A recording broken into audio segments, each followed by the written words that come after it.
اللہ وبرکاتہ۔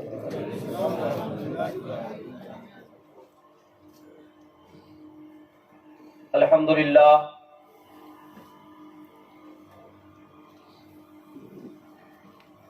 الحمدللہ نحمده ونستعینه ونستغفره ونؤمن به ونتوکل علیہ ونعوذ باللہ من شرور انفسنا ومن سیئات اعمالنا من يهده الله فلا مضل له ومن يضلله فلا هادي له ونشهد أن لا إله إلا الله وحده لا شريك له أما بعد قال الله تبارك وتعالى في القرآن المجيد والفرقان الحميد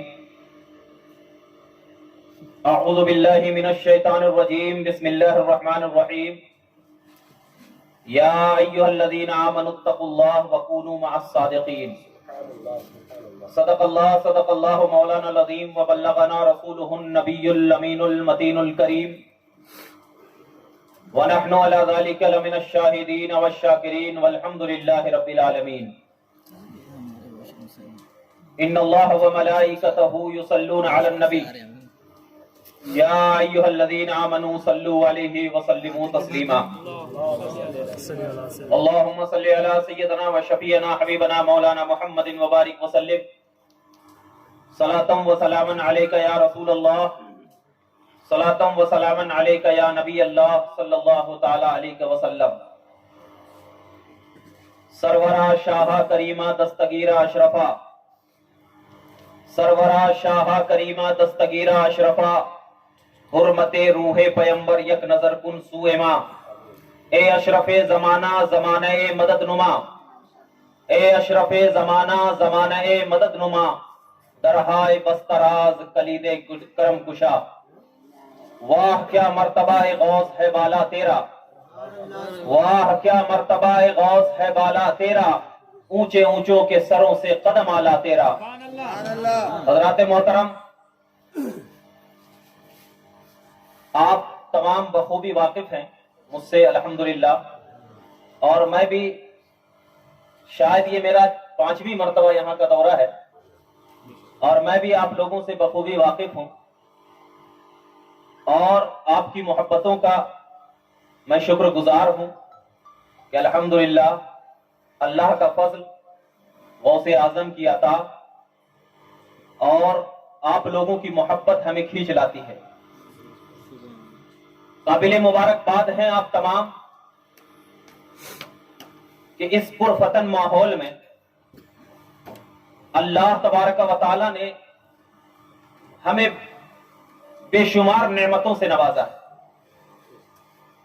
اور قابل مبارکباد ہیں ہم کہ یہ محفل کوئی عام محفل نہیں ہے۔ لوگ 10 لوگ بیٹھ جاتے ہیں، آج بھی آپ راتوں میں بیٹھتے ہوں گے ایک ساتھ، وہ بھی ایک محفل ہوتی ہے، لیکن اس محفل اور اس محفل میں زمین و آسمان کا فرق ہے۔ جس میں بیٹھیں گے خاموش بھی بیٹھیں گے تو اللہ ثواب عطا فرمائے گا۔ کیوں؟ اس لیے کہ بیٹھنا انسان کا اگر بدل جائے، بیٹھنا اگر انسان کا بدل جائے تو اللہ کی رحمت بھی ہمارے ساتھ ہو جاتی ہے۔ یہی چیز کو سمجھنے کی ضرورت ہے۔ میرا اصل موضوع جو ہے یہی ہوگا، انسان کا بیٹھنا اگر بدل جائے تو طریقے کی بنیاد پر اللہ ثواب عطا فرماتا ہے، حالانکہ دیکھنے والا یہی دیکھتا ہے کہ یہ انسان بیٹھا ہے، مگر یہ نہیں معلوم کہ کس کی یاد میں بیٹھا ہے، یہ نہیں معلوم کہ کس کی یاد میں بیٹھا ہے۔ ارے ایک عام مجنو اگر لیلا کی یاد میں بیٹھے تو دل تڑپ جائے، دل تڑپ جائے، تو ایک عام عاشق اپنے معشوق کی یاد میں بیٹھنے سے دل تڑپ جاتا ہے، تو ایک اللہ کا مقدس بندہ اگر اللہ کے ولی کی یاد میں بیٹھتا ہے تو اس کی روح تڑپ جاتی ہے۔ نعرہ تکبیر، نعرہ رسالت، نعرہ رسالت، علماء اہل سنت، نعرہ تکبیر۔ تھوڑا مائک کو صحیح کیجئے، آواز کھینچ رہا ہے۔ تو بتانے کا مقصد یہ ہے کہ ہم تمام یہاں پر غوث اعظم رضی اللہ تعالی عنہ کی محفل میں بیٹھے ہیں اور بڑے خوش نصیب ہیں ہم لوگ کہ اللہ نے ہمیں چنا ہے محفل میں بیٹھنے کے لیے. بڑے خوش نصیب ہیں. ان کا مقدر ہی نہیں، ان کا مقدر ہی نہیں جو اس اچھی اور پاک محفل کے لیے اللہ چن لے. وہ محروم ہے، وہ لوگ محروم ہے، وہ لوگ بے مراد ہے وہ لوگ.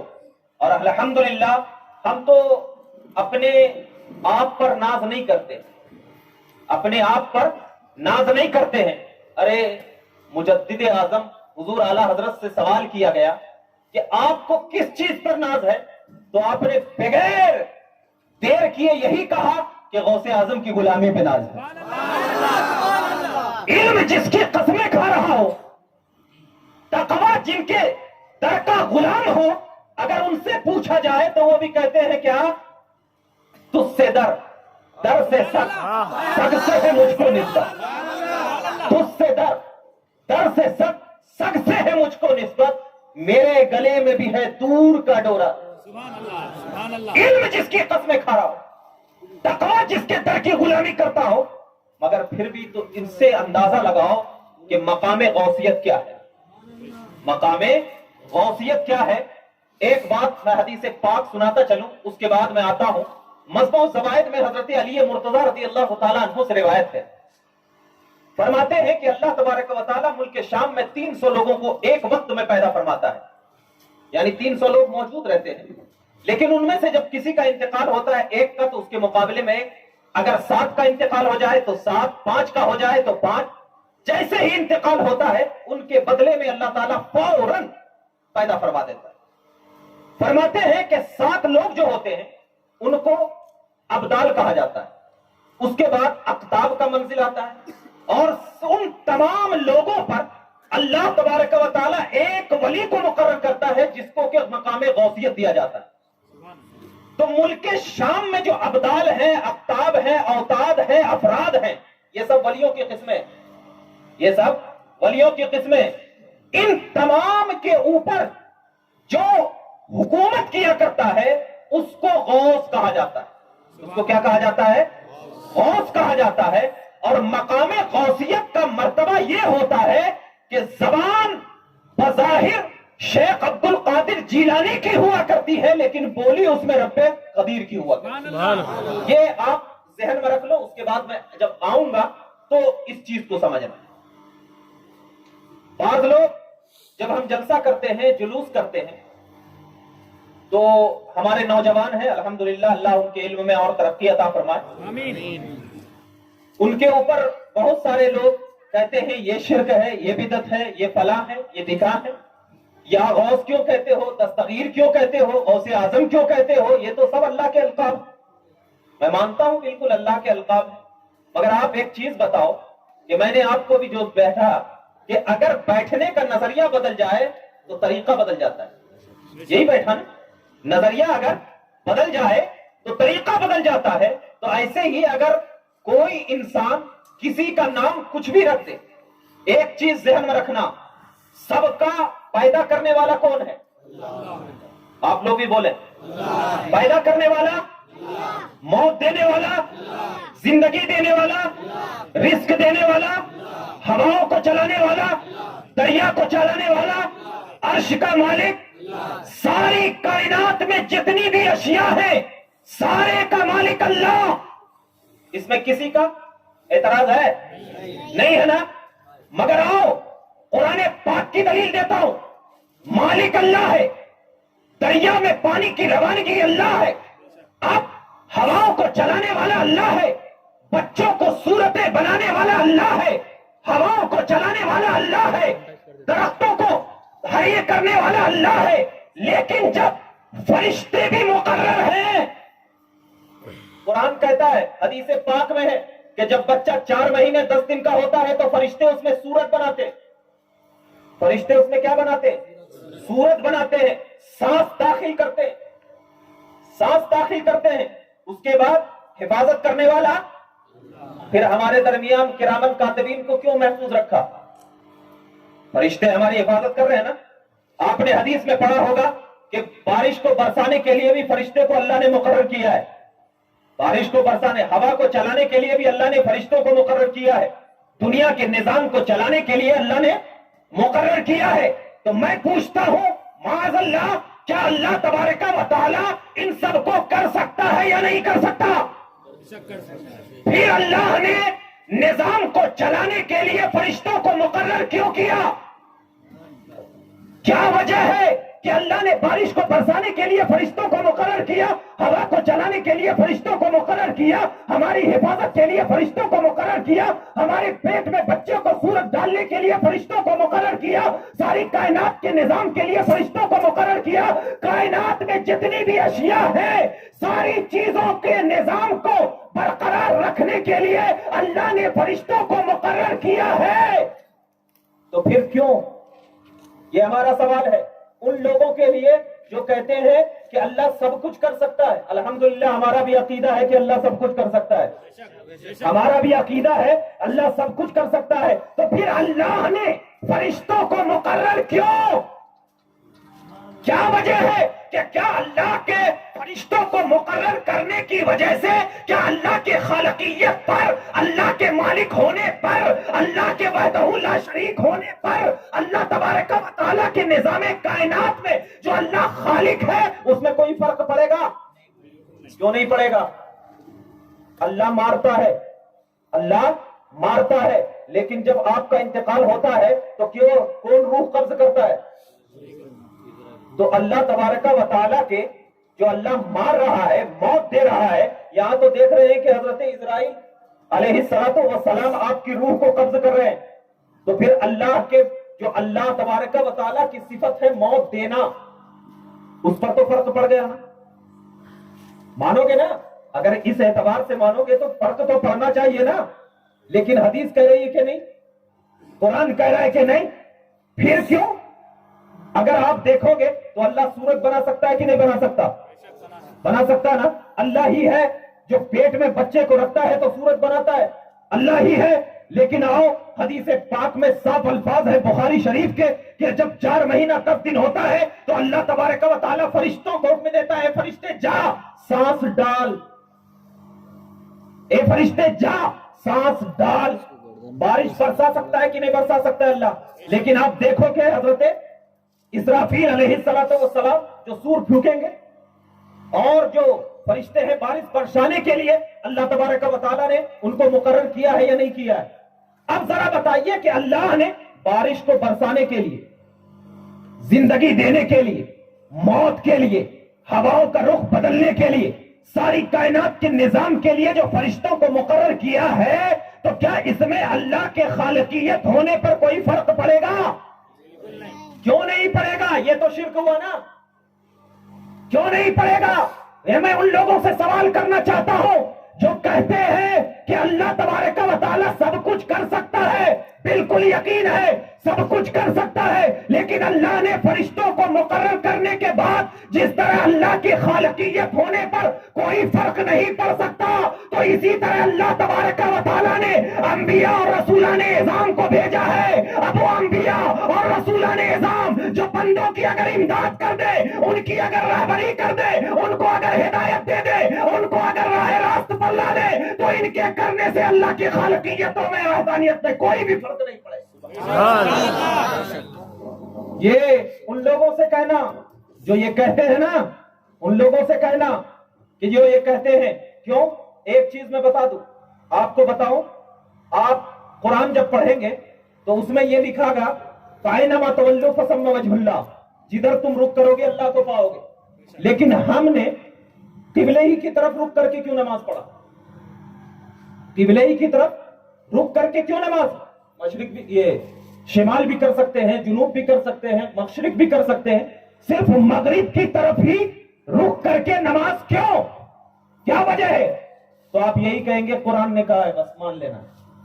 یہی تو ہے نا، قرآن نے کہا مان لینا ہے. تو جب قرآن نے کہا مان لینا ہے، اس میں کسی کا اختلاف نہیں. قرآن نے یہ بھی تو کہا یا ایھا الذین آمنوا اتقوا اللہ وکونوا مع الصادقین. اے ایمان والو اللہ سے ڈرو اور سچوں کے ساتھ ہو جاؤ، سچوں کے ساتھ ہو جاؤ۔ اب کون سچے ہیں؟ کون سچے ہیں؟ کون سچے؟ یہ میری زبان نہیں کہہ رہی ہے، انور کشمیری کہتا ہے کہ غوث پاک کا نام جو دیوبندیوں اور وہابیوں کے نزدیک معتبر عالم کہہ رہا ہے کہ اگر کوئی انسان غوث اعظم کا نام 7 مرتبہ لے لیتا ہے اللہ اس کی مرادوں کو پوری کر لیتا ہے۔ یہ میں نہیں، اگر میں اعلیٰ حضرت کی بات کروں گا تو لوگ کہیں گے کہ یہ تو صرف آیا اعلیٰ حضرت کا غلام آیا اعلیٰ حضرت کی بات کر کر چلا گیا۔ ارے اعلیٰ حضرت تو بڑے ہیں، بڑے، وہ تو کریں گے ہی، غلام تو اپنے آقا کی بات کرے گا ہی، غلام تو اپنے آقا کی بات کرے گا ہی، لیکن آؤ میں غیر کی بات کروں۔ اشرف علی تھانوی کو جانتے ہو نا؟ کہتا ہے آپ ان کی کتاب دیکھو، حکایت اولیاء، حکایت اولیاء میرے پاس کتاب موجود ہے، اس کی کتاب جا کر دیکھو، حکایت اولیاء۔ وہ کہتا ہے کہ قاسم نانوتوی کا جب مر گیا وہ قاسم نانوتوی، تو ہمارے مدرسے میں کیا ہے بہت جھگڑا ہو گیا، اب کوئی سلجھانے والا نہیں تھا، تو اتفاق سے کیا ہوا، قاسم نانوتوی اپنے قبر سے اٹھ کر آیا اور آ کر کے ہمارے درمیان جھگڑے کو سلجھا دیا۔ وہ یہ کہہ رہا ہے، قاسم نانوتوی کے لیے کہہ رہا ہے کہ ایک وہ اس کو ولی تصور کرتا ہے، وہ یہ کہہ رہا ہے کہ اگر وہ مر جائے تو اس کے بعد اللہ تعالیٰ ولیوں کو اتنی طاقت دیتا ہے کہ قبر سے اٹھ کر کے بھی آ کے مدرسے میں جھگڑے کو سلجھا سکتے۔ قاسم نانوتوی کی بات، اور اس کے بعد اسی حکایت اولیاء میں لکھتا ہے کہ غوث اعظم تو سب سے اعلیٰ مقام کے، غوث اعظم تو سب سے اعلیٰ کے مقام کے، ان کو آنے کی بھی ضرورت نہیں ہے، اگر وہ صرف نگاہ کر دے تو اللہ اس کے بیڑے کو پار کر دیتا ہے۔ یہ میں نہیں، آج غوث اعظم کے جلسے پہ اعتراض کرتے ہو کہ غوث اعظم کا جلسہ منانا شرک ہے، غوث اعظم کا نام لینا بدعت ہے، کھانا کھلانا بدعت ہے۔ ارے ہم تو کہتے ہیں کہ غوث پاک کے نام پہ اگر تم تن من دھن لٹا دو گے تو رب کعبہ کی قسم کھا کر کہتا ہوں کہ غوث اعظم کی نگاہ اگر تمہارے سینوں پہ پڑ گئی تو اللہ تبارک و تعالیٰ تمہاری آنکھوں میں وہ جلوہ، وہ نور، وہ طاقت، وہ عطا، وہ فرحت عطا فرمائے گا کہ 1 روپیہ لٹاؤ گے تو اللہ آپ کو 70 گنا سے عطا۔ یہ غوث اعظم کا مقام ہے۔ یا رسول اللہ زندہ باد۔ میں یہ مقام غوث اعظم سیکھنے سے پہلے ایک قرآن مجید نے کہا یا ایھا الذین آمنوا اتقوا اللہ، اے ایمان والو اللہ سے ڈرو، وکونوا مع الصادقین، اور سچوں کے ساتھ ہو جاؤ۔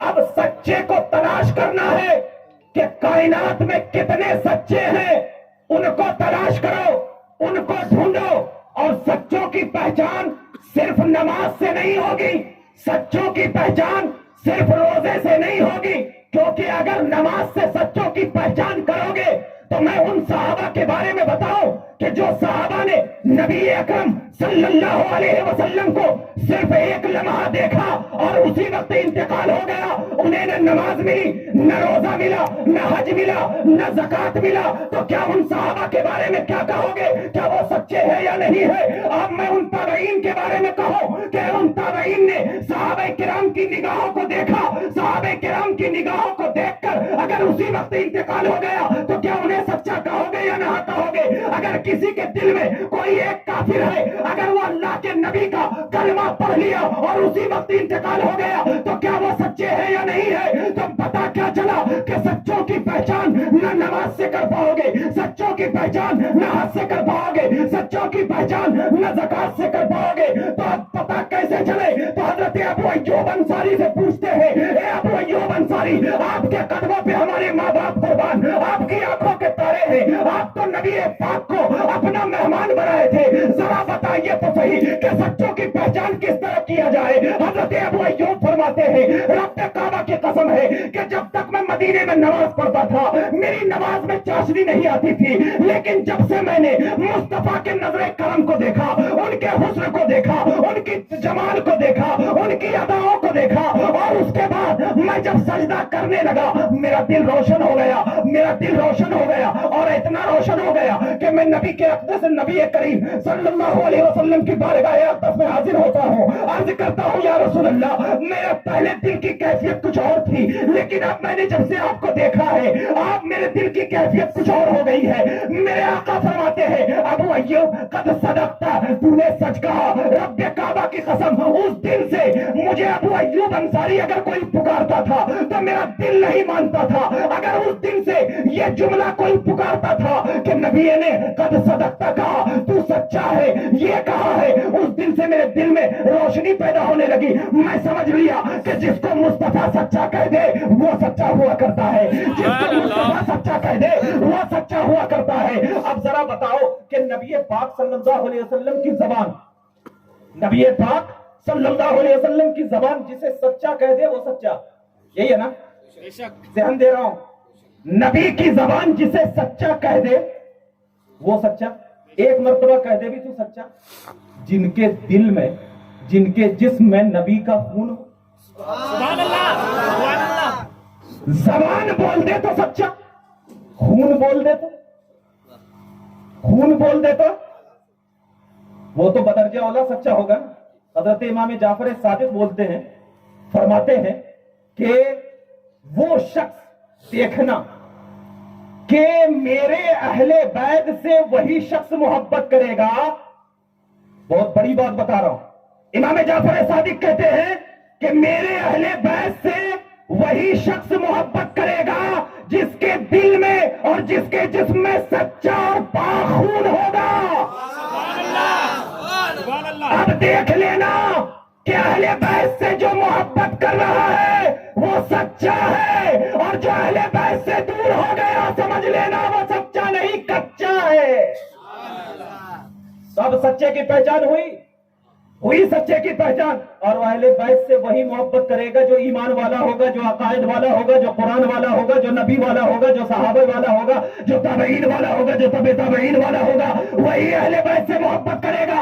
اب سمجھ لینا کہ صرف دو چیز یعنی قرآن اور حدیث والا بھی ہو تو سچا نہیں، دیکھنا کہ قرآن و حدیث کے ساتھ ساتھ اہل بیت ہے یا نہیں، تابعین ہے یا نہیں، صحابہ ہے یا نہیں۔ کیوں؟ اس لیے کہ جن لوگوں نے ان تمام سے محبت کا دعویٰ کیا اور انہی کی محبت میں وہ کامیاب ہو گیا، وہ سچا اور پکا۔ اور اسی لیے کہیں پہ اگر قرآن کہہ رہا ہے، قرآن اگر کہیں پہ کہہ رہا ہے کہ رضی اللہ عنہم ورضوا عنہ، اللہ ان سے راضی ہے تو وہ اللہ سے راضی ہے، وہی تو سچے ہوں گے، وہی تو سچے ہوں گے۔ اور جو سچے ہوں گے نا بڑے کمال کے سچے ہوں گے، بڑے کمال کے سچے ہوں گے۔ اور سچا جب ہوتا ہے نا تو اب اس کی آنکھ نہیں رہتی، جو سچا ہوتا ہے اس کی آنکھ نہیں رہتی ہے، دیکھتا وہ ہے جلوہ خدا کا ہوتا ہے، دیکھتا وہ ہے جلوہ خدا کا ہوتا ہے۔ جیسے کہ آپ کو اگر لعاب مصطفیٰ مل جائے، لگتا ہے نہیں سمجھے آپ لوگ، آپ کو اگر لعاب مصطفیٰ مل جائے تو بتاؤ اس سے زیادہ آپ کچھ چاہیں گے؟ نہیں چاہیں گے نا؟ کیوں؟ اس لیے کہ ہمارا عقیدہ ہے کہ لعاب مصطفیٰ مل جانے سے جنت حرام ہے، ہمارا عقیدہ ہے۔ اور حضرت امیر معاویہ رضی اللہ تعالیٰ عنہ نے اپنے بیٹے کو وصیت کیا تھا نا، مرنے کے وقت، انتقال کے وقت اپنے بیٹے سے وصیت کیا تھا کہ جو حضور پاک صلی اللہ علیہ وسلم نے ان کو چادر مبارک عطا کی تھی، وہ کہا تھا کہ جب میرا انتقال ہو جائے تو میرے کفن کے اوپر نبی پاک صلی اللہ علیہ وسلم کا چادر رکھ دینا۔ پوچھا کیوں؟ کہا میرے پاس کوئی اعمال نہیں ہے، اگر فرشتے مجھ سے پوچھیں گے تو چادر کو دیکھ کر سمجھ جائیں گے کہ یہ نبی کا غلام ہے، چادر کو دیکھ کر سمجھ جائیں گے کہ یہ نبی کا غلام ہے۔ اب ذرا بتاؤ کہ نسبت کس سے ہے؟ صحابہ نے بتایا کہ تیرے اعمال کام کے نہیں ہیں، اگر نسبت نہیں ہے تو اعمال کام کے نہیں، نسبت ہے تو سارے اعمال جنتی، نسبت ہے تو سارے اعمال جنتی۔ جیسے کہ تفریح الخواطر میں امام صاحب تفریح الخواطر لکھتے ہیں، جن کا حوالہ خود امام اعظم امام احمد رضا خان فاضل بریلوی علیہ رحمت و رضوان نے کئی موقع پر عطا فرمائی ہے، مطلب یہ ہے کہ بہت معتبر کتاب ہے۔ تفریح الخواطر میں لکھا جاتا ہے کہ ایک شخص تھا جو گنہگار تھا، گار تھا، اسیا کار تھا، خطا کار تھا، ایک بھی گناہ، ایک بھی نیکی نہیں کیا تھا، ایک بھی نیکی نہیں کیا تھا. جب اس کا انتقال ہوا قبر میں فرشتے آئے تو اس سے پوچھا کہ تو ایک بھی گناہ، ایک بھی نیکی نہیں کیا ہے، بتا من ربوں کا، تیرا رب کون ہے؟ تو اس نے کہا کہ میں نے یہ سب نہیں معلوم ہے مجھے کہ میرا رب کون ہے، میرا دین کیا ہے، میرا کیا ہے، یہ سب کچھ نہیں معلوم، مگر میں اتنا جانتا ہوں کہ میں غوث اعظم سے محبت کرتا ہوں. اتنا جانتا ہوں کہ میں غوث اعظم سے محبت کرتا ہوں. فرشتوں نے خدا کی بارگاہ میں کہا مولا کریم اس کو کچھ سوال کا جواب نہیں آ رہا ہے، ہر سوال میں یہی کہہ رہا ہے کہ میں اتنا جانتا ہوں کہ غوث پاک سے محبت کرتا ہوں. تو غوث آواز آئی اے فرشتے چھوڑ دے، چھوڑ دے. نسبت کس کی ہے دیکھ، ریکمینڈ کس کا لگا رہا ہے دیکھ ذرا، ریکمینڈ کس کا لگا رہا ہے؟ اس ذات کا لگا رہا ہے کہ انبیاء میں جس طرح نبیوں کو میں نے فضیلت عطا فرمائی ہے، اولیاء میں اس ذات کو میں نے فضیلت عطا فرمائی ہے. تو محبت اتنی بڑی چیز ہوتی ہے کہ آپ محبت کرنے سے لوگ کہیں گے نا کہ ارے سنی حضرات سال میں ایک بار غوث غوث غوث غوث کا نعرہ لگا دیتے ہیں. ارے نعرہ لگانے سے ہی تو محبت ملا کرتی ہے نا. اور مجھ سے کسی نے سوال کیا نا کیا جنت میں لے کر جائے گا نعرہ؟ میں بولا ذرا بتا شفاعت کس کے لیے؟ نیکوکار کے لیے، گنہگار کے لیے؟ گنہگار کے لیے نا. اسی لیے تو حضور اعلیٰ حضرت عظیم البرکت علیہ الرحمہ نے فرمایا تھا کیا ہی ذوق افزا شفاعت ہے تمہاری واہ واہ، قرض لیتی ہے گناہ پرہیزگاری واہ ہو. یہی تو گنہگار کے لیے نا. یعنی بخشش کس کو چاہیے؟ گنہگار کو چاہیے یا نیکوکار کو؟ گنہگار کو چاہیے نا. اور جب گنہگار کو چاہیے تو پکارتا کون ہے؟ مصیبت والا نا. ارے جس کو مصیبت نہ ہو وہ کیسے پکارے گا؟ ارے جس کو سب کچھ ہے وہ کسی کا محتاج رہے گا؟ نہیں رہے گا نا. محتاج کون رہتا ہے؟ جو گنہگار ہوگا. جس کو ضرورت ہوگی تو ہم یا غوث پکار کر اپنی محتاجگی کا بتاتے ہیں کہ غوث اعظم ہم محتاج ہیں، آپ ہی ہماری شفاعت کر دو. ایک بار پکار لو گے محبت کی دلیل مل جائے گی. اور رب کعبہ کی قسم اگر سچے دل سے تم نے یا شیخ عبد القادر جیلانی کا نعرہ لگا دیا، رب قسم، رب کعبہ کی قسم، اللہ تعالیٰ تمہیں اسی محبت کی وجہ سے جنت عطا فرمائے.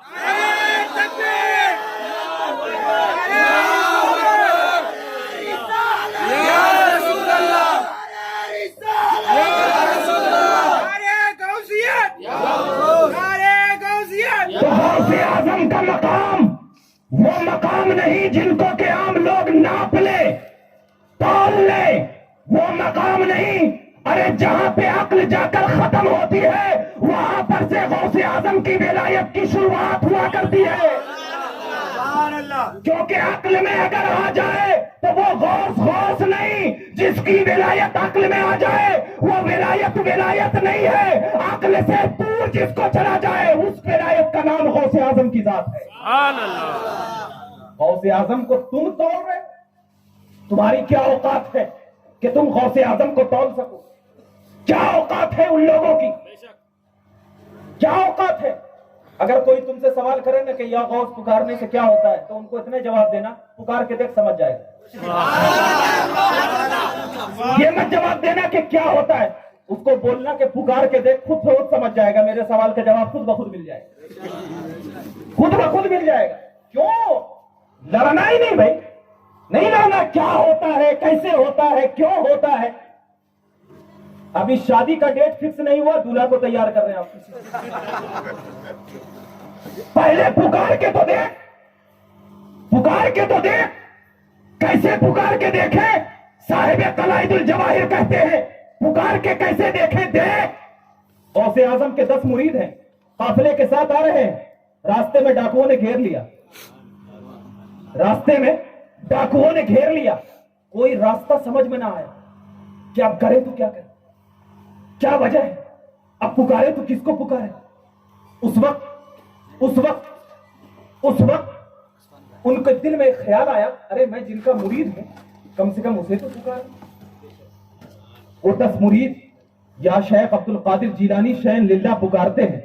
ادھر غوث اعظم رضی اللہ تعالیٰ عنہ کی محفل سجی ہوئی ہے. غوث اعظم رضی اللہ تعالیٰ عنہ کا نال، جن کو ہماری زبان میں جوتے، نالین جس کو کہا جاتا ہے عام طور پر، اڑتی ہوئی جاتی ہے اور جا کر کے